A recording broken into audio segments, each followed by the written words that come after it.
Hello and welcome to Spy Hard's podcast, where your hosts go deep undercover into the world of spy movies to decipher which films make the knock list. But remember, this information is strictly for your ears only. I'm Agent Scott. And I'm Cam the Provocateur, overdressed and underdressed at the same time. How do you do it? It's just, I have a thing about me. What can I say? You do have a thing about you. I've always said that. Some would call it magic. To me, it's just me. Well, before we get to the episode, I mean, you've clicked on it. We're going to be talking about the Ministry of Ungentlemanly Warfare in just a second. But Cam, I have a question for you. If you were going to engage in ungentlemanly warfare, what would you be doing? Podcasting. I think that pretty much sums up all of my skill sets. And some would even debate those. Is that an assault on the ear? Is that what you're saying it is? Like, ungentlemanly warfare is ear assault. I think so. Yeah. It would be like nothing but bombarding the enemy with Spy Hard's specials episodes. So, World War II propaganda films, bizarre star vehicles that are completely forgotten to the sands of time, things like that. Looking at you, Bad Company. Bad Company, great example. Yes. It's those movies that no one really remembers. Art of War probably falls into that a little bit as well. But it's those movies that no one ever thinks when they jump onto iTunes or wherever they download podcasts, I'm going to find an episode on that movie. But then they find it and they're like, holy crap, who did that? Who committed their lives to this? I mean, I just want to call out that you called it iTunes, which hasn't been used for about 8 years, which just goes to show how out of focus you are. I do use it constantly, actually, on my desktop computer. So for me, it's kind of the norm. Okay. To listen to podcasts? Sometimes I'll just like have things playing off my iTunes, but I use it a lot for uploading stuff onto my iPhone, like when it comes to, say, our episode files.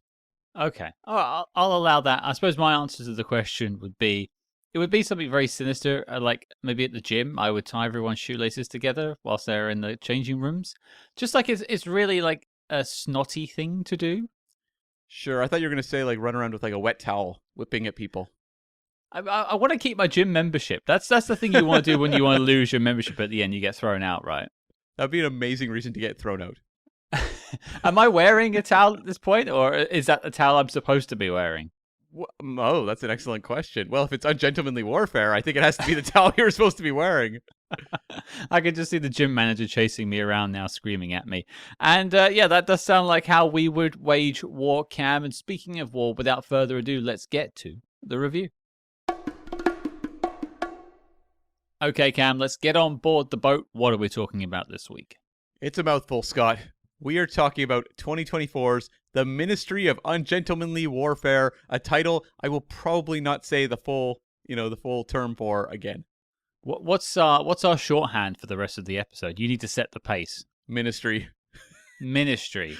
Or we just, because I kept like mangling it with League of Extraordinary Gentlemen. Yeah. Or I was like writing down, I pre-saved my audio files before we start, and I was writing Ministry of Ungentlemanly Combat. I was like alternating things there. I got so confused with it. So, Ministry works. Well, you got that League of Extraordinary Gentlemen was LXG in the marketing, right? So why don't we do like MUW? That is so not catchy. Mew? Okay. Check out Mew, folks. And then if you made a sequel, you could call it Mewtwo, which would be sort of a crossover with Pokemon. It would. I could just see the people turning up to hear that and watch that. And the people turning us off simultaneously. It's great. I am proud of myself for the Pokemon reference, given that I've never watched Pokemon once in my life. I just called you old for using iTunes, and you made a Pokemon reference. It seems like you're stuck in the early noughties. I guess I am. And some might argue so is this week's movie. He's coming in hot, folks. Cam has some opinions about ungentlemanly warfare. We will get into it. I have a couple of questions that I really want to get into about the marketing. I'm kind of chomping it at the bit to hear about that. But if you haven't seen the film, which it's quite possible that you haven't seen this film thanks to its marketing and release strategy, which we'll get into. It's insane. It's insane. Here is your synopsis. The Ministry of Ungentlemanly Warfare. Discover the first Special Forces mission in history. During World War II, the British Army assigns a group of competent soldiers to carry out a mission against the Nazi forces behind enemy lines. A true story about a secret British World War II organization, the Special Operations Executive, or SOE, founded by Winston Churchill. Their irregular warfare against the Germans helped to change the course of the war and gave birth to the modern Black Op. More true to life, this or the Kingsman? Oh. I think this, actually, given how, the fact that Rasmussen turns up, Rasputin, I should say, turns up in the Kingsman, I think this is more likely to be true. Yeah, I think this one a little more so, but not by a lot. Not as much as you would think, being based on a true story. I also do add that I've read the book that this is based on. Yeah. And at the beginning, I think it reads something like based on a true story. I'm not sure that's quite true. My favorite bit of the entire movie, perhaps, was the end when they flashed, in the credits or just before the credits, the photos of the real life people. Yeah. And it's like, get the hell out of here. Alan Ritchson looked nothing like that man who was the real life, operative. Yeah, the real life Anders Lassen was quite a wiry chap, and I don't think you could use the term wiry to describe Alan Ritchson and his eating and workout regiment at the moment. I'm gonna call BS on that dude, this wiry dude, racing around firing bow and arrows at people in combat. I mean, I could tell you a lot of the true stuff behind it if we want to get into that, but yeah, it's let's just say this isn't based on a real story. It's based on Inglourious Bastards, the trailer. Yes, I think one of my notes was Pound Store Inglourious Bastards. Yeah, it's like, do you remember the trailer for Inglourious Bastards? No. The trailer sold it as Brad Pitt and company taking down Nazis. Like, that's the movie you're going to, which was a very smart sell. It got people into the theater. But when you watch the movie, that's not at all what it is, really. Okay. Right. I can see that. It's, yeah, I mean, in terms of the Inglourious Bastards connection, I'm sure we're going to be talking a bit more about that as we go on.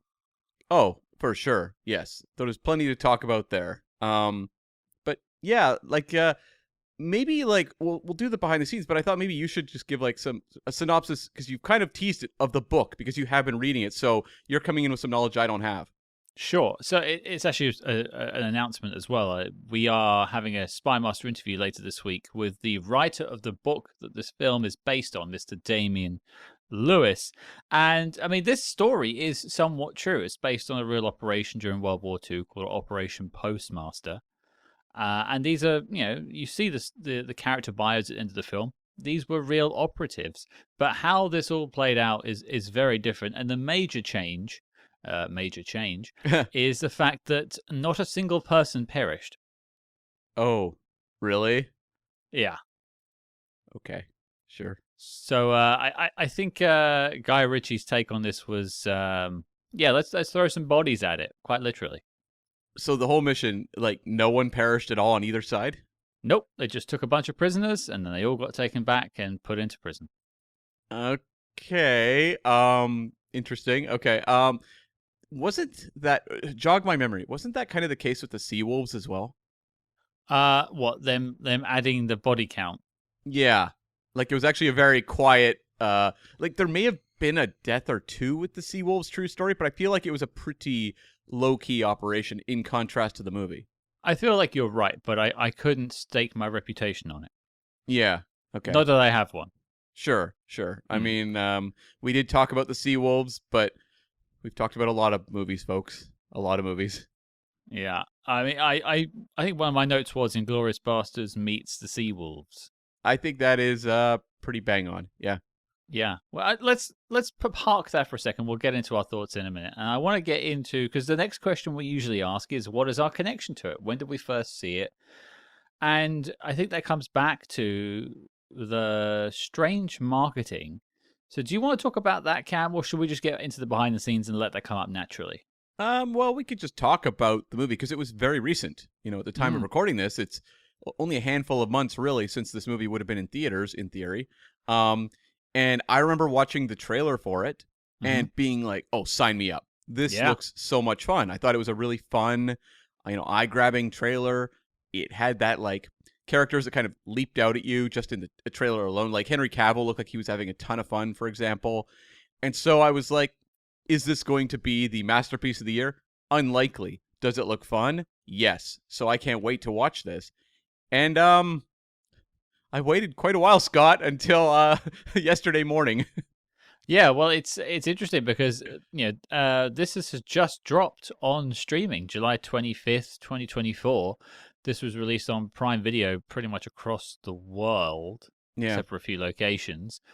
But barring that, it's been on PVOD for a while. But I think apart from America, the United States, I should say, it did not get a theatrical release. Yeah, that's the thing. I'm in Canada, and I think a lot of people assumed we would get it because America was showing it in theaters, but we didn't either. And so I was sitting there so confused because podcasts were showing up in my podcast feed, US-based podcasts, that were talking about the movie. And I was like, what the hell? Like, why is it not opening? And yeah, it did not open in Canada. And we even got questions online from some of you listening. Hey guys, why aren't you covering Ministry of Ungentlemanly Warfare, or MEW, as I stole that term from Twitter, obviously. And I just had to answer. Like I had to, at that point, I think I had to pay like £20 just to watch it. It's so bizarre because it's a story about British soldiers from a British director, and it's not playing in the UK. Like, that doesn't make any sense whatsoever. And Guy Ritchie is probably more celebrated on your end of the pond than here. He's liked, like he's popular, but I feel like he's maybe a bigger deal over there. Oh yeah, we erect statues to him all the time. Exactly, but like, there's a certain amount of pride around Lock, Stock, and Snatch, right? Yeah, that's my online username. Yeah, like, I don't know. He was kind of like one of the big British filmmakers to cross over at a key point in time, yeah. No, sure. It makes zero sense that a film that ostensibly is British, from its pre-production to its story, was not put out here. Yeah, or most of anywhere, really. Well, yeah, I you just think it makes you wonder what went wrong. I don't even know if it was a what went wrong, but maybe I'm getting ahead of myself. It was this was more intentional than anything. Okay. But why don't we dive into the movie? So you mentioned it. This was based on the 2014 nonfiction book Churchill's Secret Warriors, the explosive true story of the Special Forces desperados of World War II, Operation Postmaster.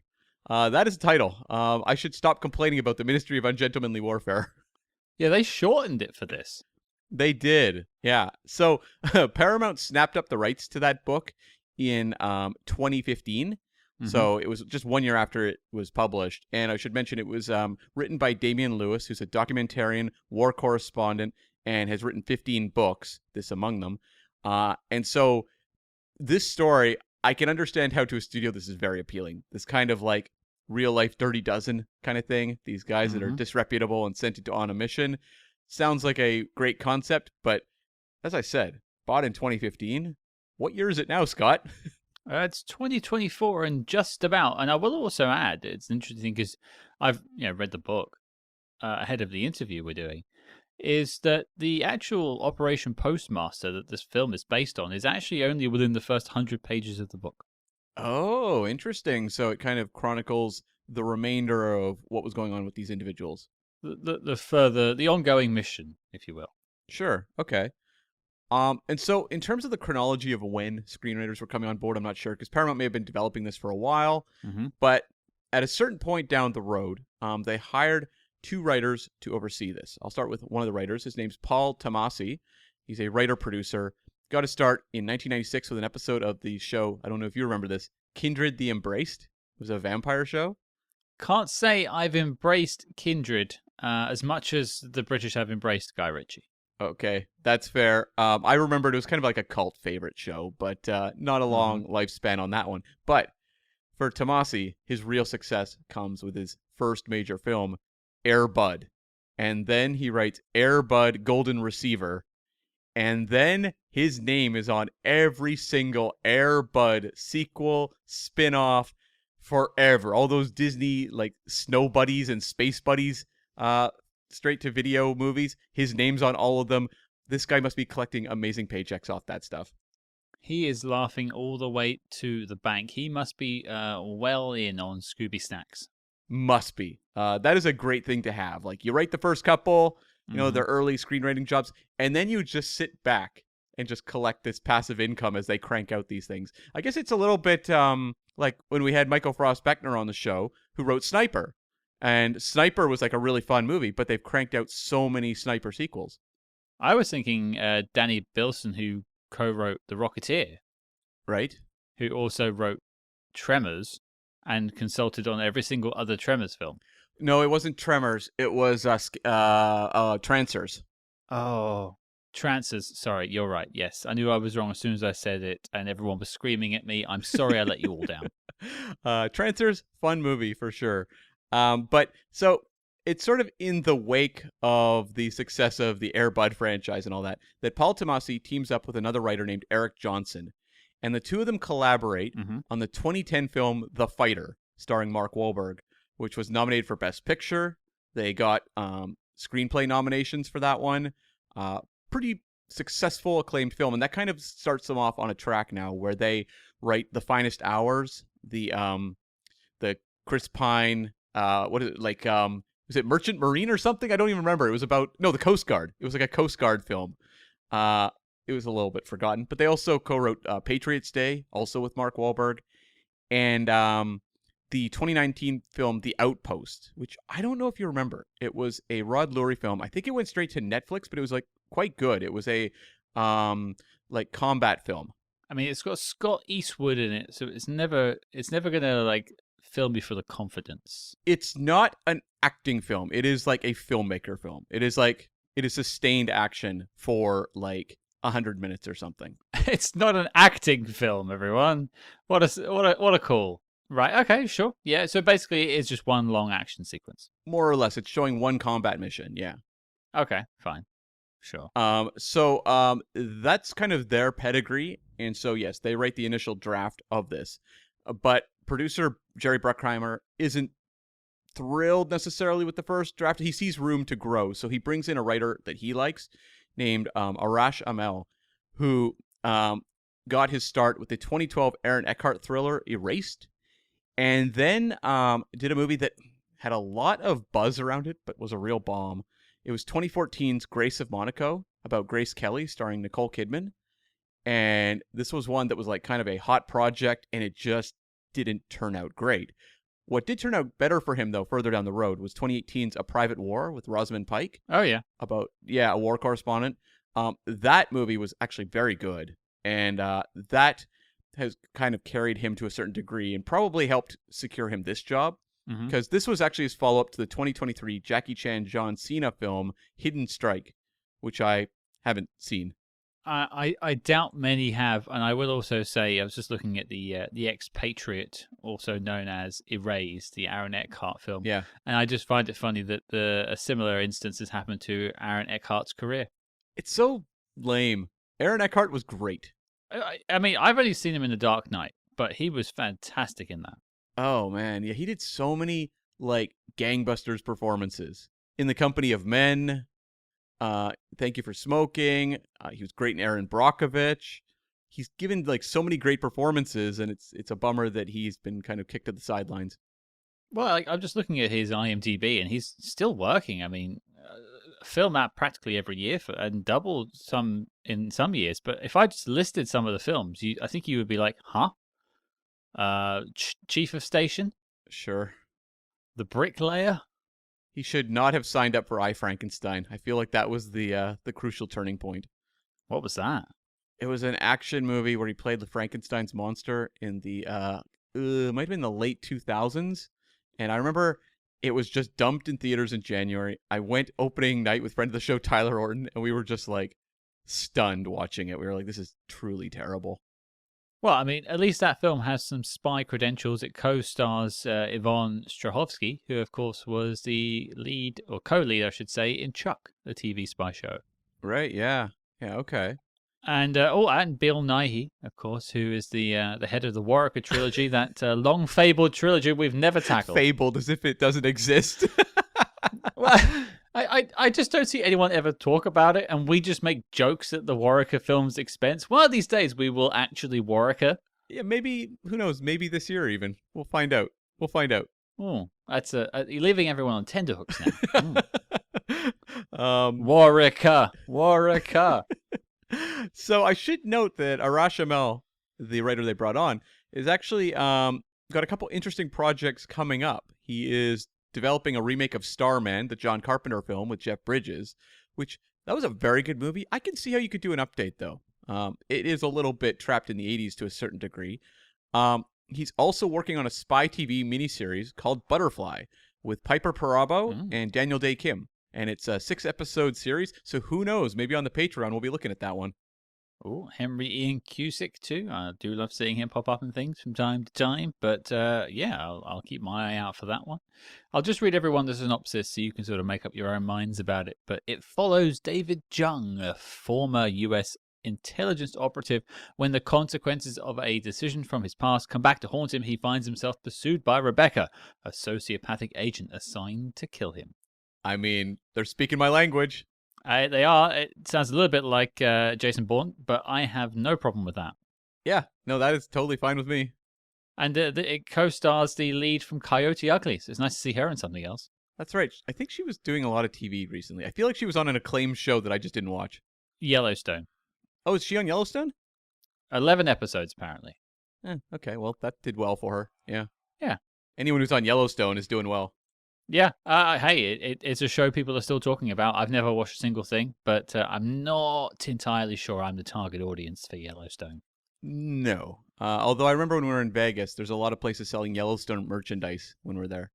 What's Yellowstone merchandise? Like, is it sand? No, it's it's just hats and T-shirts. Okay, sure. I mean, we walk around in Star Trek hats, so I guess we're as bad as. You can't frown upon the people wearing Yellowstone merchandise when you're walking around wearing like a Star Trek hat and T-shirt all weekend long. That's true. And I mean, to be fair, I'm not wearing a Ministry of Ungentlemanly Warfare T-shirt yet. Okay. I need to steal a jacket for the movie at some point. Oh, connectivity. I like it. So yeah, I am prepared to fly along with Butterfly. We'll see, folks. Stay tuned. Hey, we're always down for extra spy jinx, and if we think it passes muster, we'll tackle it over on the Patreon. That's your first cheap plug of the episode, folks. Keep track. Patreon.com/spyhards. So let's talk a little bit about Guy Ritchie, because I think we all know who Guy Ritchie is, right? He burst on the scene after, a short and some music videos with 1998's Lock, Stock, and Two Smoking Barrels. Then he did Snatch.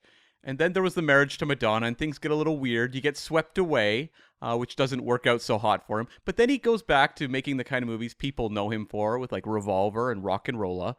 But I feel like the pivot point comes in 2009, where he does Sherlock Holmes. And that sort of opens up the doors for more of this big studio stuff, because he does the second Sherlock Holmes. He does Man from U.N.C.L.E., which we talked about on the show. Sure. He does the Aladdin live-action remake. Did well. He went back to kind of his roots and did The Gentleman. But then it's kind of been movies like Wrath of Man, Operation Fortune, The Covenant, more of these kind of meat and potatoes action movies. And I think he's had just this very bizarre career of coming out of that post-Tarantino point where he's making these movies that are very much associated with him. Like Lock, Stock, and Snatch. When you see any movie similar to that, people say, that is Guy Ritchie. Like, they acknowledge, like, that's kind of like his bread and butter, and that's what he's known for. But, like, at this point in time, when you think about Guy Ritchie, what is he known for? Well, I just tend to think of the first films that you listed, which is Lock, Stock, and Snatch. But I mean, in terms of, like, what he's doing now, like, is he doing, like, is there any, like, through line to any of this? I would, if you're asking me what I think of in terms of a filmmaker now, I think of him as a lower grade filmmaker.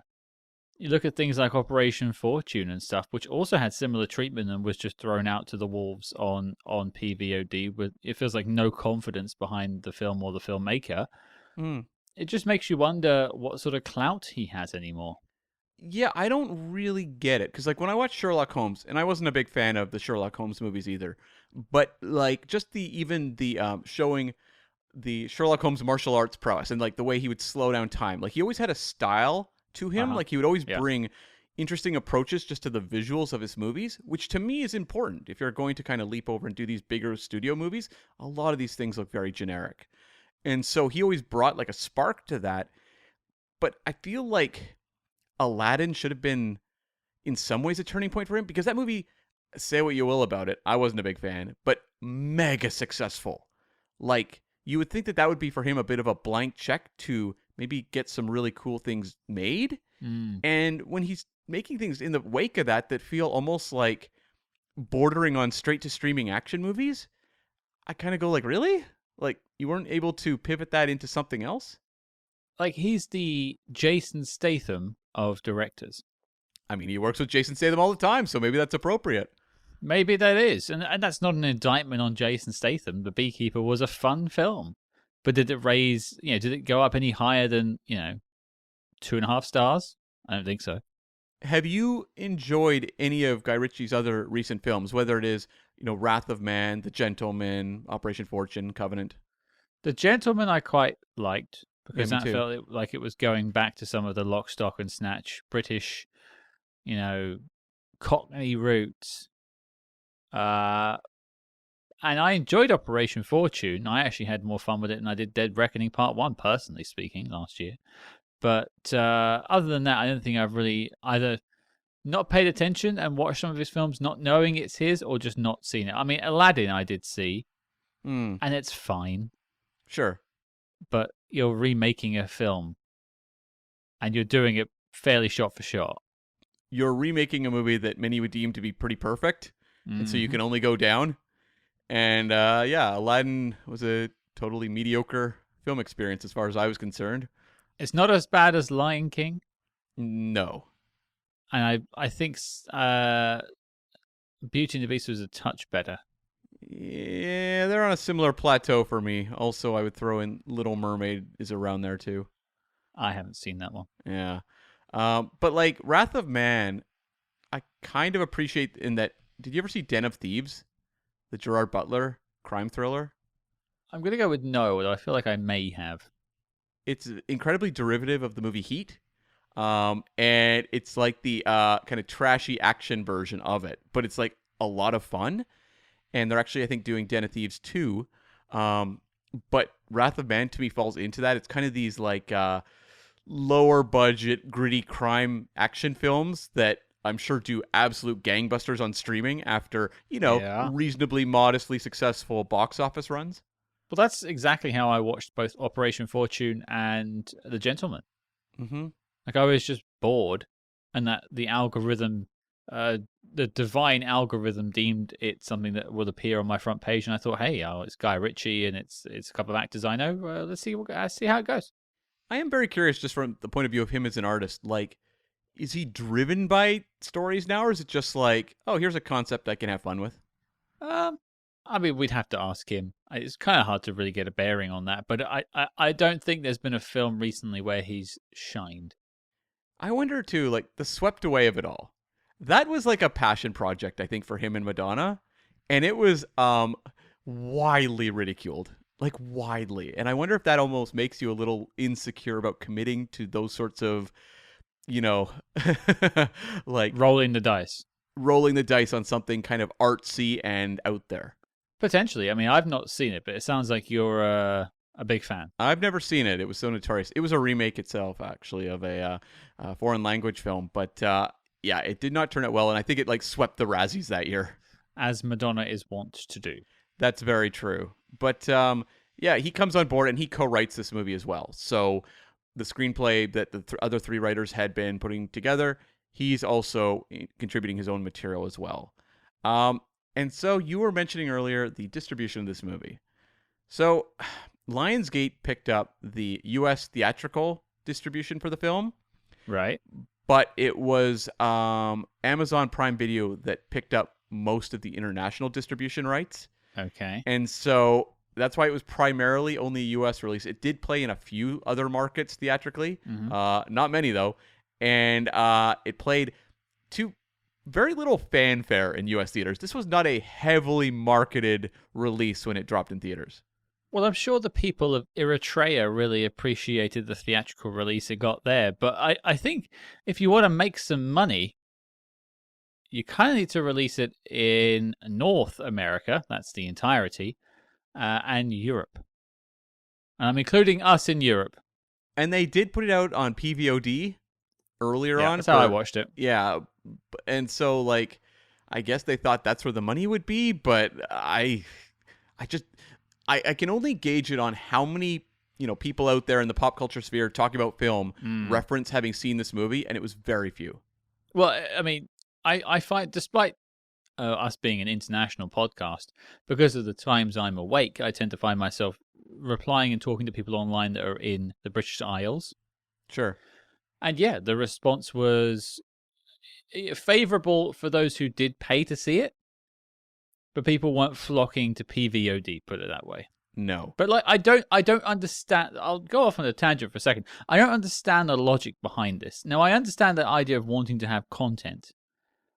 But if that's the point, then release it simultaneously with the American release in theaters. And just put it in front of everyone on Prime Video homepage so everyone's talking about it. And on top of that, this was the 4th Guy Ritchie film to not be released in the UK. Yeah, that stinks a little bit, man. Yeah, because Operation Fortune, which had a lot of release issues because of the Ukrainian villains that they had to, I think, cobble around. Covenant, and then Wrath of Man, all bypassed UK theaters. And I even think there was no like marketing push here, because usually we are contacted for spy movie releases. Yeah.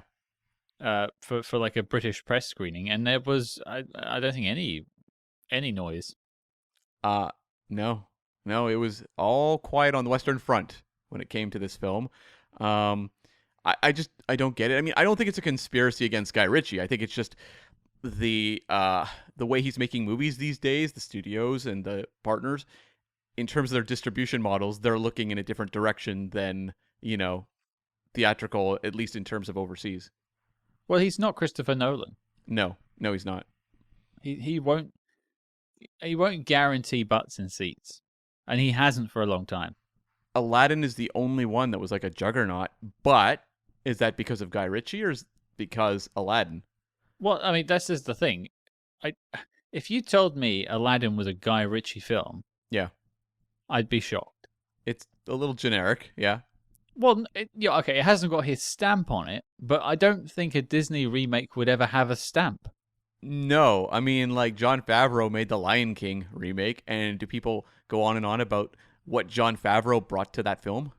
Yeah, I mean, there's not that sort of signature sarcasm and sort of wryness that you'd get in a Favreau production, like the Iron Man films and things like that. None of that's existent in the Lion King. No. I feel like with those movies, you can only screw up. Yeah. So, like, Rob Marshall, who made the Little Mermaid, which I didn't think was that much worse than a lot of these live-action remakes, but, like, Rob Marshall tends to rub critics the wrong way, so they were like, oh, what has Rob Marshall done to the Little Mermaid? And it's like, that's the only way, like, that's the only feedback you get on these movies. Because it's like, you either are viewed as someone who screwed it up, or you're just invisible. Well, it's damned if you do, damned if you don't. Yeah. Even if you make a really good adaptation of a classic, you're still going to have people that detract.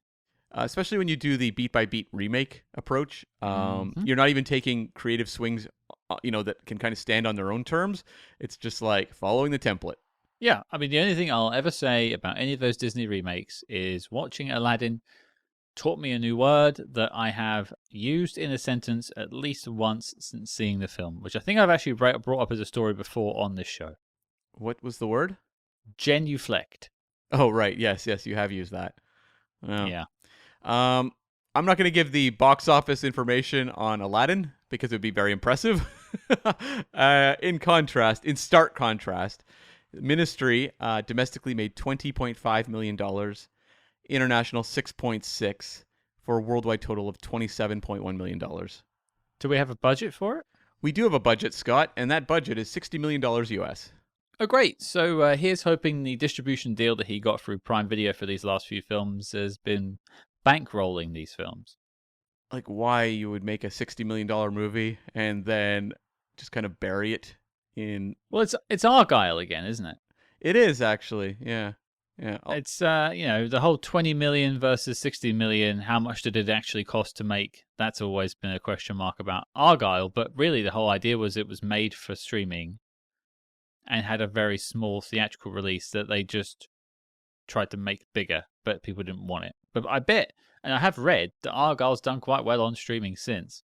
I can buy that. It has so many stars attached to it. Yeah. You throw it on Apple where people can just turn it on, and it's at least they never actually indicate how far into the movie people get before turning it off. But we don't question that, because if I looked into the stats of how far people get into our episodes, I think I would get depressed. Okay, fair. Let's move on. It was number 44 for this year. That's going to change. But right now it's sandwiched between the Sydney Sweeney nun horror film Immaculate and a Jessie Buckley, Olivia Colman comedy called Wicked Little Letters. I've seen Wicked Little Letters. Have you? Yep. Hilarious film. I recommend everyone check it out. I'd never heard of it. I had to actually search what it was. Look it up. It's a really funny film. Quite a British sense of humor, but you're from British Columbia, so maybe you'll get in tune with it. We do drive on the other side of the road here, so that makes sense. No, you don't. British. We're British. Don't confuse people like that. You'll cause an accident and someone will blame you. I mean, anyone using you as advice for traffic guidance, this guy can't drive, folks, so do not take any advice from Cam on anything. That's why I don't have a license, is I kept driving on the British side of the road. Your driving skills certainly aren't immaculate. That's true. The top 3 for the year so far, and this is going to change probably in like a week, but like number 1 is Inside Out 2, number 2 is Dune Part 2, and number 3 is Godzilla Kiss Kong: The New Empire. Is it? You can't say Kiss. It's Godzilla X Kong, but they said there was an interview with the director and he said the X is silent. But as of like this time of recording, Despicable Me 4 is going to be entering that top 3 pretty soon. Yeah.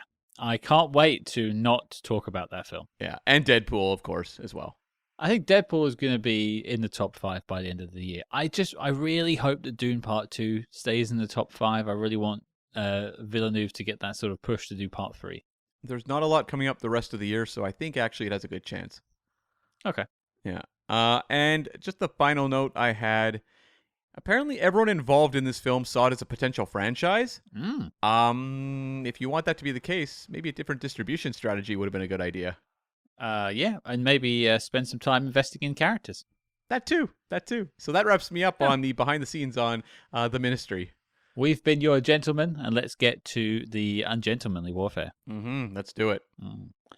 Well, I've got a lot to say about this film. Distribution problems to one side, because that's not the film's fault. That's the production company's fault.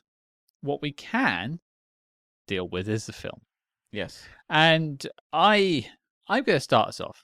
Please. You read the book, so this is perfect setup. I'm not going to... I might talk about some of the differences in the book later on, if people want to hear that maybe. But I want to take this as a piece of work as is. Because it does take liberties with the story. It would have to. It genuinely had to.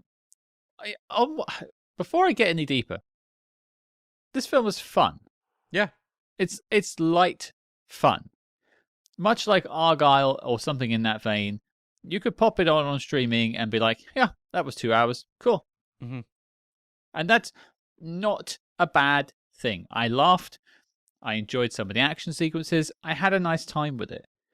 But if you go any deeper than that very thin layer, this film starts to fall apart for me. Not only is it... I mentioned it earlier, the actual mission had no deaths. This is wall-to-wall Rambo. Yeah. I just like it. Watching the film, at the end, it shows you character bios of the real SOE agents, or operatives, I should say. but I couldn't remember based on the names because it doesn't show the actual actor next to the real photo. I didn't know who half the people were. Just from names. You're like, wait. Just from names. Yeah, who is who? Yeah. And I mean, I'm not saying it has to be a drama piece as well, but for goodness sake, give me character names and ways to remember them, bits of interesting information about each one. I couldn't tell you who anyone is apart from the two leads of Henry Cavill and Alan Ritchson. And so, like, there's all this, and then I have one more quibble. Mm-hmm. The spy plot itself. Uh-huh.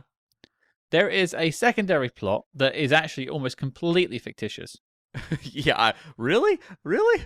I was doubting that one. I thought, this seems grounded in a world that I recognize. The casino party was real, and that's about it. Yeah.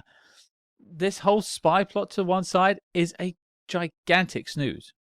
And I just think, like, I was enjoying, like, the mindless action sequences because that's what they are, well-crafted, mindless action sequences, and some cool, like, gun fu and some great, like, CQC stuff with Alan Ritchson with his bows and his knives. But any time it went back to the mission on the island, God help me, I was getting distracted. Well, I think the spy mission stuff would work better if the characters if they had any dimension whatsoever. Sure.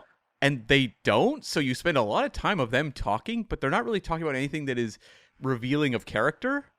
It's just like, okay, we find out little bits. For example, the Eiza González character has Jewish heritage, so there's like a personal stake in this for her. Outside of that, like, there's not a lot to hold on to, and you have her interacting with the villain played by Till Schweiger the entire time, but he's like as one-dimensional as they come. Yeah. There's nothing there either. So it's like a movie that's spending a lot of time on characters that I knew nothing about. And Henry Cavill's character, I recognize him, didn't know his name almost the whole movie. Yeah, I mean, again, I knew he was the lead because he was the first one introduced in the credits. Like, I knew he was March Phillips. I understood that. And they do refer to Ritchson as Lassen quite a few times. But if you said, like, which one was Appleyard, I don't think I could point him out. I knew the name because they kept referring to having to save him. Sure. So they kept saying Appleyard. But Alex Pettyfer, who's been in several things. He was in Magic Mike back in the day. He's been in a few other films that are notable. But, like, of course, you'd know that film. Yeah, go on. Of course, his personality in the film does not leap to the forefront, and to me, that was an issue. Like, when I have my main team who are going on kind of the more military mission under Henry Cavill, it's not great when only one of them is recognizable. And, like, Henry Golding is an actor I've seen in many things. He's great. He can be great. He's great in The Gentleman. He is, it's not a good movie, but he's more than able to ground the Snake Eyes G.I. Joe Origins film. I was going to say, he's fine in Snake Eyes, yeah? Yeah, like, he's fine. It's the movie around him that doesn't work. But, like, I was almost confused when the movie ended and I saw his name because I was like, that he played that character who I had, like, almost no sense of the entire movie? Yeah, I mean, this is a critical failing of the film, and we'll pivot into what you think in a second, but take any, like, Men on a Mission film or TV show or a team or something like that. Think of, like, the A-Team is a very specific one, right? They all have definable characteristics. B.A. Baracus is the muscle. I can't remember the rest of the main characters' names. I'll throw to you for that. But you've got, like, the brains, you've got the sort of loose cannon, and you've got the charming one, right? Yeah. That's the four. That's the quad of the four of them, right? I can't remember all their names. I'm sorry about that. It's Hannibal, Face, and Murdoch. Thank you, Cam. Thank you, North American. I appreciate that. And they've got definable qualities. Like, you may not be able to, like, draw them necessarily, except perhaps B.A. Baracus in these, like, chains. But you could tell me a bit about each one. I couldn't tell you anything about anyone apart from Henry Cavill and Alan Ritchson. I think you have to have one of two things going. Either, yes, like, very recognizable character traits that can be comic booky. Like, A-Team is very comic booky. Like, sure, they are pretty simplistic characters, but you understand this kind of very simple language as to who they are. Mm-hmm. Or you've got to cast really recognizable and distinct character actors. Yeah. Because when you go to things like Dirty Dozen, Magnificent Seven, these are movies that are much better, but every single character is cast in a way where you're always going to remember what they look like when they pop up on screen. And like the you have Alex Pettyfer, and then you've also got hero Fiennes Tiffin. Don't ask me to pick them out of a lineup, please. No. And that is where my biggest drawback really comes from, is the lack of, because on one hand there's like there's a disposability to the villains. Mm-hmm. I don't care about that. That's not a problem. But I don't think our hero should be disposable either. No, and that's, I'll just pivot into my thoughts because it's following the same track. I actually had fun watching this movie. This was completely painless. Like, this is the problem I'm having, is like I had fun watching it, but like as any form of criticism, I feel like it just falls apart. Yeah, it does not stand up to any sort of critical scrutiny or tests whatsoever. It reminded me in some ways of growing up. Die Hard is great, right? We all love Die Hard. But there was all the Die Hard ripoffs. Mm-hmm. And, some of them are really good. Under Siege, really good. Speed, fantastic. But there was a lot of them that you're like, it did the job. It gave me kind of that empty calorie thrills of a Die Hard film. I think of like Sudden Death, the Jean-Claude Van Damme one in the hockey arena. Passenger 57 with Wesley Snipes, very quotable. Mm-hmm. It's got some great lines, but it's not a great movie. But when you turn them on, Air Force One was kind of good. That one's good. That one's a little higher level. They're putting a lot of money into that one. Even the more recent White House Down with Channing Tatum, like same kind of thing, going for it, but it is not high art by any stretch, and it's not breaking that kind of ceiling that like Die Hard did or Speed did of elevating that type of movie. Sure. But you turn them on like a Friday night, and they're just fun to sit through and then kind of forget about. Like, that is kind of what this movie is. I sat there and I was amused for 2 hours, but I would sit there and go, boy, I don't know who these characters are. Or, the whole concept of like the kind of comic book movie where you have extravagant Nazi deaths for 2 hours is the kind of thing that sells great in a trailer. But when you actually watch it for 2 hours, it kind of becomes a one-trick pony that you're just watching wear out its welcome. And it reminded me a little bit of, I don't know if you saw this. Did you see Sisu from last year? No. Which is the one, I can't remember where the lead character was supposed to be from, if he was Dutch or something else. But he was out killing Nazis for like 90 minutes and in ways that were super over the top. It made for an incredibly effective like 2-minute trailer. Because it just looks so gonzo and bizarre that it was like, I gotta see this movie. And then you watch it play out over 90 minutes and you're like, boy, this is a lot more fun condensed to like 2 minutes. And that's to a degree how I felt with this one. It was lively and colorful because Guy Ritchie, I mean, I've only maybe seen him once deliver a movie that I found to be a slog, and that was the King Arthur film. Yeah. Although that one was so heavily re-edited after the fact. Like, I don't even know what it was supposed to be originally, but that one was dire. This movie, though, he's alive for it. He is capturing that sort of crazed Seawolves energy. It just falls flat on a character standpoint, and the sort of extended scenes that rely on talking or strategy or anything like that, when it's just kind of like a bubblegum action movie, you could easily watch this on a Saturday night and be like, yeah, that was kind of fun. Well, it's an audience investment thing. Yeah. I don't think you invested in the mission. No, I was not. Or the safety of our Ministry of Ungentlemanly Warfare agents. That was a big problem for me, actually, was that there's no sense of danger or tension because our heroes are invincible. No, and I was I wrote this down in my notes. I was reminded of Hot Shots Part 2, with the Rambo scene where he's just like shooting and like using all kinds of things. At one point, he picks up a ton of bullets in his hand and just throws them at people, and it kills them. There's like a kill counter in the corner just for the sake of the joke. And as that was coming through my head, and no, don't get me wrong, there are moments where like there was actually some fun fight choreography, some fun action sequences are in there, and this is where like the fun side of it comes in, and maybe we'll pivot into the likes in a second. But you said 0 calories earlier. This is 0 calories. I mean, I was looking for behind the scenes information on this one, and the interviews were so superficial for this movie that were done. Like, the most in depth thing that I really came across with Henry Cavill, because it didn't seem like Guy Ritchie did a lot of press for this movie. Right. He may not do it that much for any of his movies at this point. I'm not sure. But Henry Cavill was mostly just asked about, like, the scene where he sticks his tongue out, like, in an action scene, and he's like, oh yeah, that was a fun idea we came up with. Like, that was the level of depth they had to talk to him about with this movie. It was just like, oh yeah, what about that was kind of an odd choice. Beyond that, we have no other questions. This is what they get when they hire influencers to do interviews instead of getting us in. That's true, we would have had a lot more, but it just is kind of like damning on the point of the movie where it's like that's what they had to work with. Yeah, but I would ask, was there much more? I don't know. Like, do you go in with a question and say, hey, so at what point did you decide to remake Inglourious Bastards but make it less interesting? And have, like, the Ennio Morricone ripoff music and all that sort of thing. Like, it is very clearly trying to kind of evoke that movie. Which, the thing about Inglourious Bastards is it subverts your expectations, and this movie just gives you the kind of, not lowest common denominator, but it gives you the basic expectation you would have. Yeah, but then let's pivot into things that we like. And, like, I think straight off the bat, and we mentioned both their names, Henry Cavill and Alan Ritchson, are stars.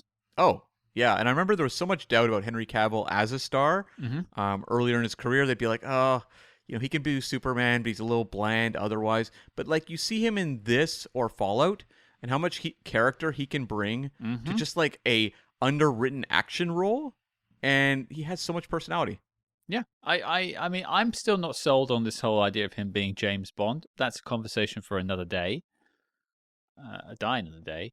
But in this particular role, as this sort of loosely insane, off the slightly deranged operative, perfect. Like, he is pitch perfect for this film. If I'd read something behind the scenes that said, oh, Henry Cavill had a great time shooting this film, I would absolutely buy that. I feel like he was having a great time putting it together. And I will also throw some love at Alan Ritchson, who I think is this film's secret weapon. Well, not so secret weapon. The guy is as loud as it goes. But, he is clearly having a ton of fun doing these action sequences and just hanging out with these people. You go any deeper than that, obviously it starts to fall apart. But I think Alan Ritchson is one to watch. I think, from what I had read, that Guy Ritchie sets are pretty fun to be on. Right. He works with a lot of the same actors over and over again. Jason Statham and him have been making movies forever together. I think they've got another one they're working on now. And Guy Ritchie has a movie coming up. His next film, I believe, is called In the Gray, and it stars Jake Gyllenhaal, Eiza González, and Henry Cavill. There you go. And these people are saying yes to coming back. There's obviously something they're coming back for too. Yeah, and what I read was, like, there's just a lot of play on his sets. There's a lot of actors kind of being given the freedom to come up with moments. Given the number of people that were working on the screenplay, who knows how hammered down it was when they were shooting it, but a lot of, I think, the kind of quirky character beats that come through in this movie, through primarily Ritchson and Cavill, are probably kind of like, not improv on the spot, but maybe ideas that are popping up before they shoot a scene with Guy Ritchie. And the characters go through a filtration system. The OG March Phillips had a bit of a stammer. I don't think Henry Cavill's swashbuckling pirate operative is going to be having a stammer. No, I think that's very accurate, yeah. Yeah, so the stuff like that happens, but that's fine, because they also saw something in the Lassen character, where he, in the book, it mentions about bows and arrows, it mentions about knife work and stuff like that. And it really plays on that in this film. And it feels like he is, Alan Ritchson seems to be quite a physical actor. I mean, he's got a very physical appearance. Yeah. The guy's huge. I think he's doing quite well as playing Jack Reacher at the moment on an Amazon Prime show. But he is perfectly suited to this role. This sort of like go in monster of a guy, the B.A. Baracus, if you will, of this A-team. Yeah. And take their enemy to pieces, whether that be Nazis or anyone else. I loved every moment he was in. He is great to watch. There's a lot of absurdity too to this movie, and just casting these two as your leads, I mean, that kind of underlines it, because no one in World War II looked like these two people. Like, the workout regimes you would have to achieve what Ritchson and Cavill have was not a thing in 1941 or 42 when this movie's taking place. Like, that's not a look that existed back then. These people were on rations. Like, how many people's rations is Alan Ritchson eating? He's like 5 men. Not only that, you've got like Roger Moore in the 70s talking about his knees bend workout as his like strategy for getting in Bond shape, and I'm like, I mean, at best, these soldiers would be doing knees bend workouts. That's a spin-off I want to see. Alan Ritchson, I mean, he's bending a lot of knees to get to this shape. Yeah, his knees are very well bent. They're like tree trunks. Look at them; they're huge. But yeah, we could talk about his physique. But ultimately, they are two charismatic leads. This script calls for basically two pirates. If you're going to write a meat and potatoes, stripped down action movie that doesn't give a lot of dimension to the characters, creative casting, which is what I was saying I like in things like Dirty Dozen or Magnificent Seven, it applies to these two roles. Yeah. It doesn't apply in a lot of other places, but it does to those two. No, absolutely. They are perfectly cast. What about you? Something you liked, Cam? I think the violence can wear itself out. Just kind of you see it kind of the same thing over and over. But that said, it's very well shot. I think Guy Ritchie is he's not necessarily the most exciting of directors we have these days, but he's someone who's such a consummate pro that you can give him all these sequences of, ship raids, battles to release their buddy from a prison camp, all these sorts of sequences, and he can stage shoot 'em ups, fist fights, knifings, all these sorts of, action elements incredibly effectively in a way that it never loses the geography of what is going on the way that so many directors do. It's clean. It is hitting the tone. Like, I think this movie has a very consistent tone. It is hitting. It never kind of wanders outside of that too much. But he's so able to achieve that, and that's something that I'm just constantly in search for from directors, because it just seems like we have so few cases of that nowadays, because so many directors are thrown into the Marvel machine, for example, after one small film, and they just don't have the skills to shoot action the way that kind of your your journeyman would in the past. And I feel like Guy Ritchie is a throwback to those. Like, you can throw him into any movie that has action and he's going to pull it off just perfectly. Yeah, I think it's some wonderful stuff in here. I would call out the jailbreak of Appleyard and the sort of hand-to-hand combat sequences in the boat towards the end as some of the best action in the film. Again, if you're not going to have character stuff, at least have flashy action, which they do. I love the opening on the boat, where it's kind of the flash forward of them on the boat being held captive by the Nazis. That is a great action sequence, and I think almost makes a promise the movie can't fully deliver, because I think that sequence is so good that you're like, I am in for like 2 hours of this. And that's a tough thing to top because it's really well done. But even just going beyond action, just the visuals, like look at the Eiza González musical number you get towards the end of the film, to Mac the Knife, which is not the most inspired of song choices, but like Guy Ritchie makes everything look really beautiful in this film. He knows how to costume all of his actors. He, obviously is very good with all the craftspeople and all the people working on bringing the visual design to life of this movie. Mm-hmm. And when he has to stage a moment, he can do it. I can critique the movie for not working on character or story levels as strongly, but when it comes to how this movie looks, it is pretty consistently impressive looking. Yeah, I mean, he clearly knows what he wants to get out of this, and he clearly has a vision for it. And I mean, the book that this film is based on has quite a lot of action sequences, although far less bloodshed. But Damien Lewis retells these stories in a very interesting way, quite enthralling way, quite the page turner, and makes it quite riveting action sequences. So I think that's probably one of the things that Guy Ritchie has sort of attached himself to from the source material. I mean, all right, I want to get the blood pumping for these action sequences. And he has a good sense of humor too. Yeah, because I think of the scene where you have the character that pulls the pistol and is shooting, and then the gun jams, and he's trying to get the gun unjammed as the Nazi is like searching around for his gun. And like, there's a bit of tension there, but it's also like funny. He finds a lot of ways to work in dark comedy throughout this entire movie.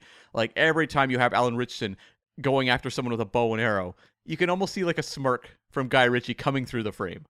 Yeah, he's doing something that no one else is really doing, and ultimately, we said we enjoyed this, and it's quite a light film. It's also quite cool. Mm-hmm. Not that like mass murder is cool. I'm not endorsing that in any stretch of the imagination, but like, we do go to these films to watch cool action sequences, and it delivers. Yeah, and that big explosion that goes off too, that practical explosion in the shipyard at the end of the film, I thought was spectacular. And you and I have seen many an explosion. A lot of times they are CG and really unimpressive. Or I think of the massive one they did at the end of Spectre, where they promoted as like the biggest explosion ever, seen on film, and it did not look particularly good.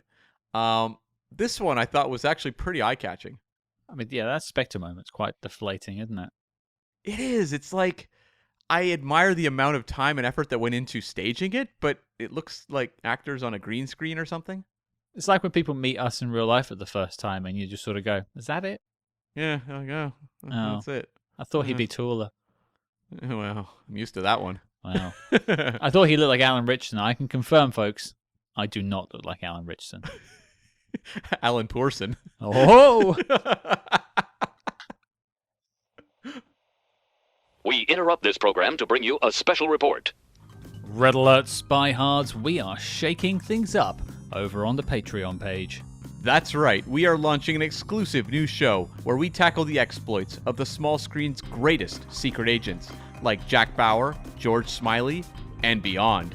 And don't forget, every month you also get 2 Agents in the Field episodes where we decode the adventures of your favorite spy actors in their biggest non-spy movies. But Cam, tell the people what we have coming up next. Seeing as how Scott and I are partying it up in Las Vegas at this very moment, now is a perfect time to catch up with our big July episodes. That's right, reviews of Sam Peckinpah's Cross of Iron and X2 X-Men United, as well as, of course, our coverage of the 1992 Lifetime TV movie remake of Alfred Hitchcock's Notorious. So don't get left out in the cold. Help support your favorite spy movie podcast and join the circus at patreon.com/spyhards. But before this message self-destructs, let's get back to the spy jinx.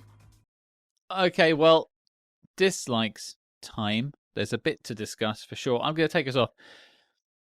The entire spy subplot, I highlighted it earlier. I mean, I don't have a problem with things being made up. This is even the book at the beginning says that this is based on different takes of the same events, and sometimes it may not be exactly true. It comes from declassified files from Churchill's private stash, basically. Yeah. But if you're going to build a spy story, make it interesting and make it something you want to go back to, especially if you've got these 2 different stories running concurrently that will converge at the end of the film. Whereas this film, basically, you're wanting to get back to Henry Cavill and Alan Ritchson. Whenever you switch over to Eiza and Babs, I just find myself watching the clock, and it's not. I mean, they're trying to go for this sort of, Inglorious thing. You've even hired Till Schweiger, who was in Inglourious Bastards, to play another evil German. Yeah. And there is a little bit of an interesting character inside of him that's not really fully explored at all. Yeah. But like you mentioned the song number earlier, I found that to be a tiny bit cringy, I have to say. Looks good though. Sure, it looks good. I mean, it's a fancy dress party. Everyone's looking good and well dressed. That's great. And there's a moment earlier on where, for some reason, and this never pays off later, and it does my nut in. There's a moment earlier on where Babs Olusanmokun is introducing Eiza González to his team of operatives working on the island, and to convince them of her fealty to the mission, she shows off her prowess with a weapon. Yeah. She never shoots a single gun for the entire film. Well, that's not true. She does at the very end when she kills the Till Schweiger character. Right, but does she do it like whilst riding a horse into a shot glass. Like, no, it's a pretty quick, easy shot. Yeah, it's okay. That character, the Eiza González character, I kept thinking of the Bridget von Hammersmark character from Inglourious Bastards that Diane Kruger played, where it's the actress who has to go undercover and, you know, get involved with like the Nazi character. I'm like, okay, this is kind of familiar, but like that moment where it's like she can handle the guns better than any of the guys. You're like, oh, okay, that's fine. That feels very 2024 to have a scene like that. It felt kind of cringy a little bit, but ultimately, this movie is very retrograde at the same time, where it's like the entire threat posed against her is sexual violence. The entire film. So you're also going backwards, where it's like they have to rescue her from shackles from the evil Nazi guy. And I'm like, okay. You're like, this is an empowered character who's the best at combat of any human that's ever lived. Oh, and by the way, we have to rescue her because she's in shackles. Yeah, I wasn't going to get into the sort of the gender politics side of this whole thing, and I don't really want to dig in much deeper than that, but that entire sequence feels exactly in just so she can be like, well, this is a female empowerment role. It is. I think so. But it's also like done by people that don't know how to make that organic and are probably struggling to even convey that in a way that makes any sort of sense. The movie has a weird subcurrent of like that sexual violence, because you have that moment too where they see the woman like who's dead hanging from chains. Chained up, yeah. I'm like, that moment is a little too dark for the cartoonishness of this movie, I felt. Which was the glimmer that I mentioned. Like, there was something deeper and actually more interesting with inside that character that we could have explored, but we never get anywhere near it. It's the same with the guns. There's a hint of something there, and it's never really paid off. Yeah, it's like very superficial, this movie, and yet they'll like throw in these darker elements. I mean, I kept thinking of like 50 Shades of Grey when she's like going into the Red Room. Of course you I'm did. like, of course I did, yeah. So he was like, I guess, Christian Nazi. I don't know. Oh, that's terrible. That's embarrassing. Bad. That's we have to end the podcast right there, folks. Sorry, everyone. Roll that one back. But yeah, like that's the entire definition of the character. But it also feels so just like it's all derivative. Like everything is derivative. Well, this is it. This is it, and that leads me on to probably my next point. But I'll just finish off what I was saying. Adding that stuff in to the character could have been fine if they made it work for the character and add to her character. But this is an entirely made-up person. Yeah. You could have done anything. And you just chose to do this just a derivative scene that I've seen 1,000 times before. Like, if you told me this scene exists in the 355 and I have watched it and I've forgotten the film, I would believe you. Right. Yeah. But that leads me on to the fact that this is like the story itself, which I've read the book, I know the story, that is what it is. They're taking elements of that, and that's absolutely fine. But then if you're going to expand that topic and you're going to add stuff to it, like all the gun stuff and things like that, do something fresh. This is very derivative of stuff we've seen before. And that's not us like putting on our spectacles and being like, well, actually, they did this in the Seawolves in the 1980s with Roger Moore. Films will repeat things. That's not a problem. But you've got this great cast and you're just doing like the bare minimum with them. Yeah. Aim higher. And like Eiza González was really good in the movie Ambulance, the Michael Bay film. Yeah. And so she's someone who like definitely pops on screen and can do these kind of action heavy films. Mm-hmm. And you just wish they gave her a little more to do in that regard. Like they give her a musical number. She gets like the costumes that are really going to jump out probably to most audiences. She gets, I guess, the villain story, because the primary villain, she's the only one he really interacts with. Yeah, Babs get a few lines with him, but that's about it. Very little. And Henry Cavill's in a whole other movie for most of this. So it's like she's kind of the primary driver in terms of, I guess, the emotional core of what the movie is. And I do like a scene where, you know, he asks, the Til Schweiger character asks her about, you know, her thoughts on the Jews. And she, being Jewish herself, kind of gives this argument about how they are actually a very resourceful people, and then undercuts it to get back in his good graces. But she's gotten that jab in for herself. Mm-hmm. I like the way they work elements like that in and give her character that kind of strength of character. Yeah. But there's a lot missing here. I also was laughing out loud at the riddles they have going back and forth, the seduction of riddles that she has with the Till Schweiger character, where he says something like, "I am your brother, and I am a brother. What are you?" And she's like, "A sister." And he's like, "Whoa!" You read a book on riddles. Whoa! Edward Nygma would be rolling his eyes at that one. Jim Carrey would have very much improved this film. I just was like, these are the best riddles they could come up with in that moment. It's the stuff you get in like Christmas crackers. Yeah. That are like on a like piece of paper, you'll roll out a one that's half faded, and you're kind of like, I think that's what it says. Maybe that's what Aresh Amel delivered his script on. Well, or any of the writers, perhaps. Wow. Maybe those were Guy Ritchie's contributions as a co-writer. Who knows? Maybe they needed some Christmas crackers. Maybe this movie was written via Christmas crackers. They just got all these Christmas crackers and just lined them all up, and it told a story. Yeah, I could buy that. I truly could buy that. I mean, you do get a little pocket knife sometimes in Christmas crackers. That's the weapon there. Maybe a little bow and arrow action, a little crossbow from time to time. Tiny little one. Yeah, who knows? But another dislike from you, Cam? I think it is just like, you can make a very superficial action movie, but when it goes too long, it wears out its welcome. And I think this one would have been punchier at like 95 minutes, because it's not like it has great character depth that we would be robbed of. And it repeats itself a lot. It repeats itself a lot in the action in the back half. Yep. Like when I was taking notes, the first hour of this movie, I took copious notes. And then the second hour rolled around and I realized I was getting to the end of the movie and I'd written almost nothing, because it's just a lot of shooting scenes. And so I started writing notes of just like discussion points and things like that to work in, as opposed to normally it would be organic notes being taken from scene to scene moments. Sure. Where I'd go, okay, mention this, don't forget that. There was not a lot of that sort of thing. But also, like, one of the things that was a little frustrating for me, and not the same point, but just to pivot off of that, but I just mentioned it, everything going on with the Eiza González character and Babs Olusanmokun character, all that stuff is completely separated from Henry Cavill.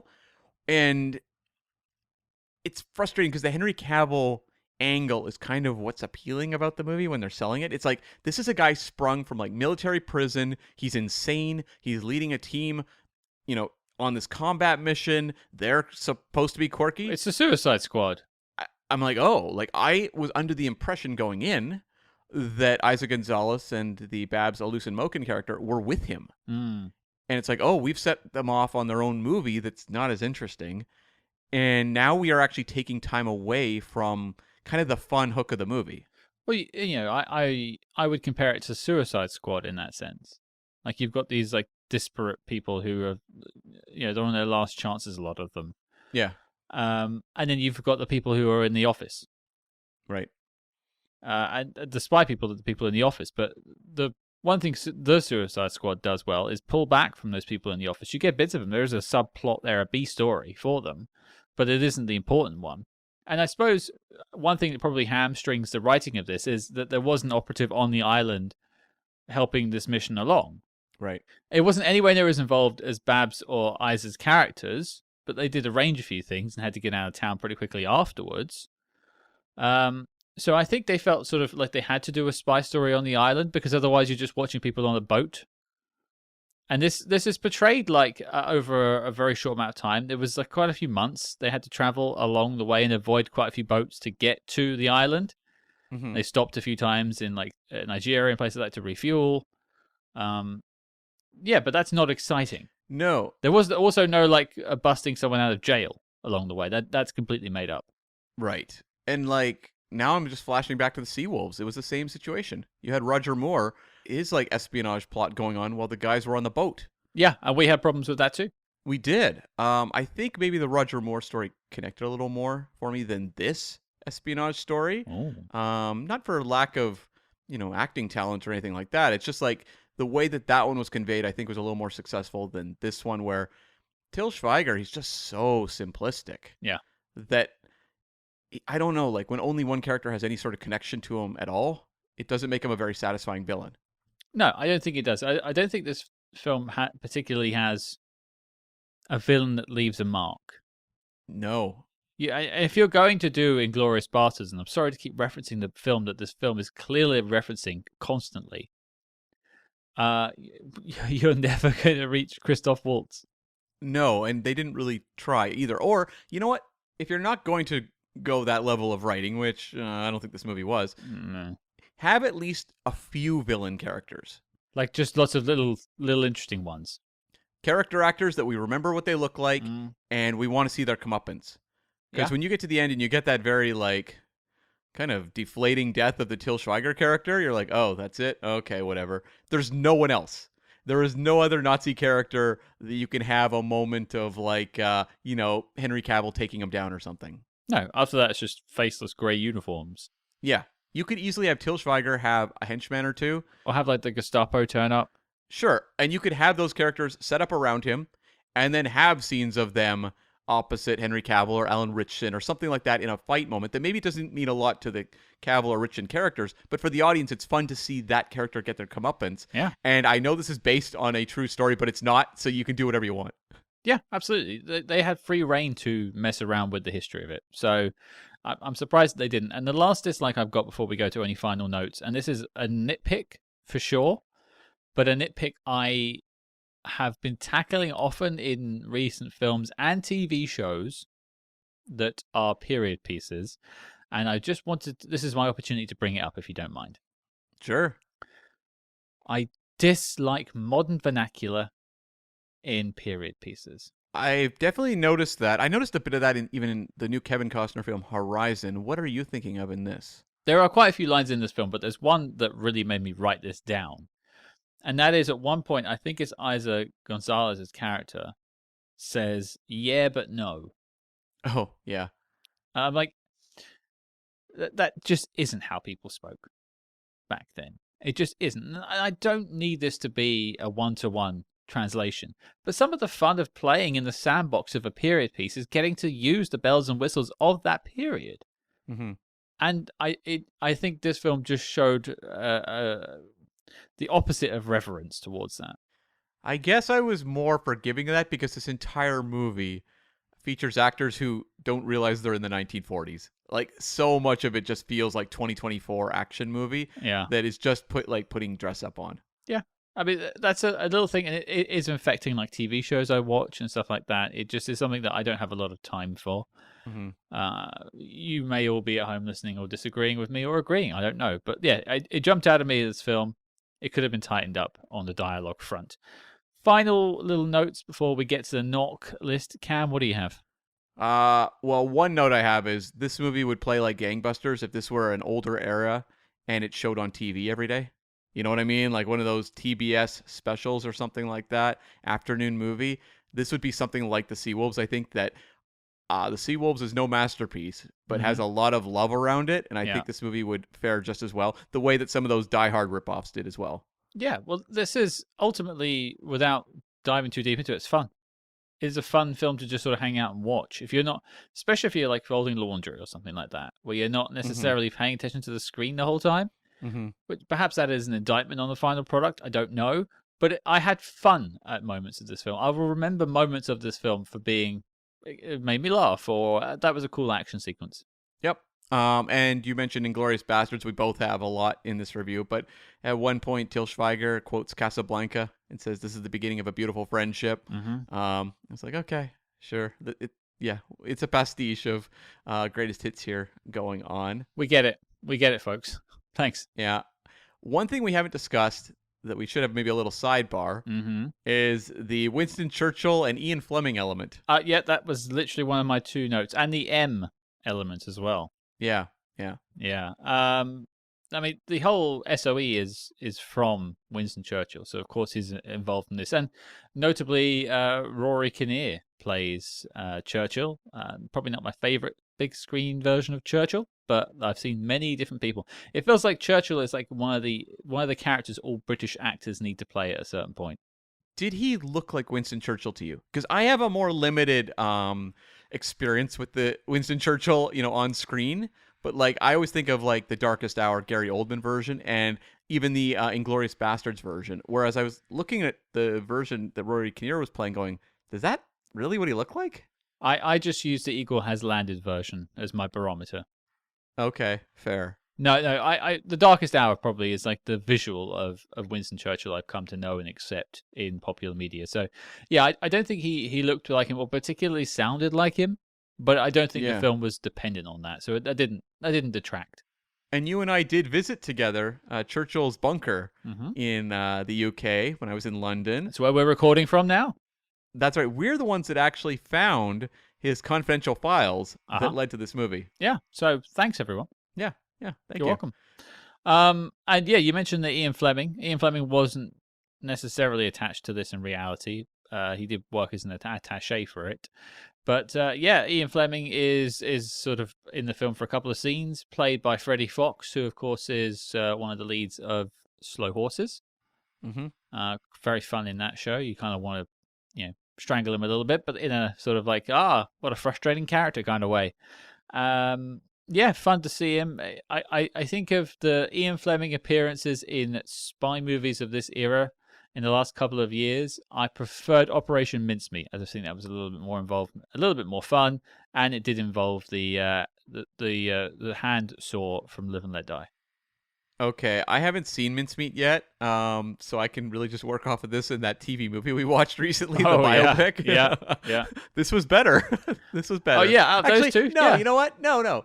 Wait, Charles Dance was fantastic, actually, in a terrible movie. Oh, we need to rank the Ian Fleming adaptations. Like who played Ian Fleming best so far?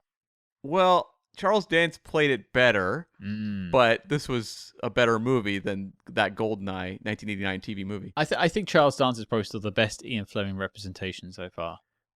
Yeah. Freddie Fox is fine, but he has next to nothing to do in this movie. It's there just so he can actually be on screen saying Fleming, Ian Fleming. Yeah, exactly. And, the film does make a point to sort of say that the James Bond character was loosely inspired by Gus March Phillips, Henry Cavill's character in the film. So, in a way, Henry Cavill has finally played James Bond. If that is true, what about the Henry Cavill performance is reminiscent of Bond? I think it's like the daring do, leading man sort of thing. Yes. Swashbuckling. A little bit. I guess. I don't know. He seems unhinged. And I don't really think of Bond as unhinged. I think the reality of from what I'm reading what I've read in the book, I should say, was that's not quite what March Phillips was about. Oh, I agree 100%. I think that is the case. But what the movie's telling me is it's basically showing me Arnold Schwarzenegger in Predator and being and he inspired James Bond. I have a question then. Yeah. Which interpretation of James Bond is Henry Cavill's March Phillips closest to? David Niven. Well, okay, I think I have an answer to this. Okay. I think it would be, in terms of the physicality, I'm thinking George Lazenby. Oh, I didn't think of that. Okay. Yeah. A little wily. Doing the slide on the ice and shooting the gun or the Physical. knife throw. Yeah. Yeah, it's a more physical and physically imposing take on the character. Daniel Craig a little bit too, maybe? Yeah, when you have Daniel Craig running through a wall at the start of Casino Royale, yeah, that feels in line with this version of Gus March Phillips. Yeah, I'd be interested to hear what you will think, folks. What Bond was Henry Cavill channeling in the Ministry of Ungentlemanly Warfare? Also, it was a bit of Leslie Nielsen in Spy Hard. A little bit, but we channel that every day. Yeah, Agent WD-40. It's a best name for one of these spoof agents, not so much the film itself. Last question before we get to the knock list, Cam. There are 2 concurrent parties running during Operation Postmaster. Oh, yeah. There is a costume party and a beer fest. Which one would you be going to? I would probably prefer, just for the ambiance, the costume party. Okay. I think so. I don't drink, so the whole beer fest thing, I'm well, what? I mean, I don't know. It looked sweaty and tiring. I don't know. Whereas the costume one, there's at least, to me, the novelty of the costumes. I'd want to see what everyone was dressed like. What are you wearing to a 1942 costume party?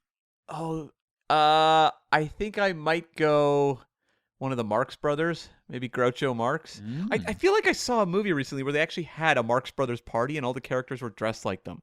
And I don't think it was for Spy Hards. It was just something like an older movie I watched. But if that was a thing that ever happened in human history, Yeah. let's bring it back. Oh, it was The Way We Were with Robert Redford and Barbara Streisand. There you go. So you're going as Groucho. I don't really know much about the Marx Brothers, but I'll go with you to the party. So which Marx brother am I playing? Probably Harpo, which would be preferable because he's silent. Oh.